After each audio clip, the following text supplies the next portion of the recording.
Hi kids, it's great to see you. I hope you're doing well, enjoying these hot days, and maybe have a chance to dip into a pool someplace. So we just heard the story, a strange story from Acts, about Ananias and Sapphira who chose not to tell the truth. Now you may have watched on TV recently a television show, game show called To Tell the Truth. And there are 4 or 5 people who try and guess between 3 people which one is telling the truth.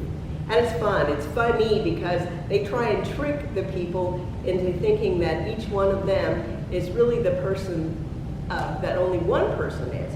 So like they might say, oh, I go into the ocean and deep sea dive.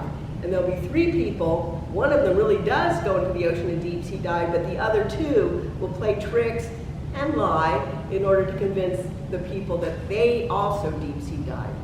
So it's funny then, but it's not really funny when we lie to one another. And it certainly wasn't funny when Ananias and Sapphira lied to God. And they actually died because they felt so much shame about lying to God. We don't have to worry about that. We're not going to die because we lie to somebody. God's not going to kill us. But when we lie to other people, we do tend to kill some things in a way, like we kill somebody's trust in us. The next time we try and tell them something, they won't believe us because they'll think we're liars.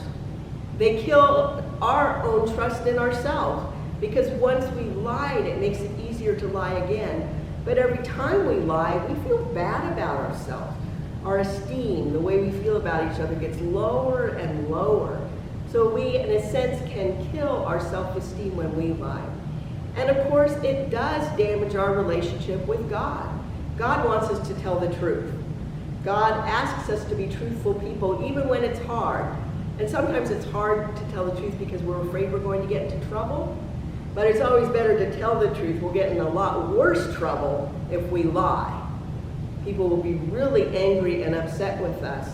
And then, like I said, it will lead to problems in the future that people won't think they can trust us anymore. So it's always best to tell the truth. That way people will trust us. And we know God will be happy with us. So sometimes telling the truth is scary, but it's always the best thing to do because then we'll feel good about ourselves. We won't feel guilty, we won't feel ashamed, and we'll know that God really feels good about us. God always loves us, but God's love for us is made stronger when we tell the truth. Hey, take care. Hope you're having a great time this summer. Hope I'll see you soon.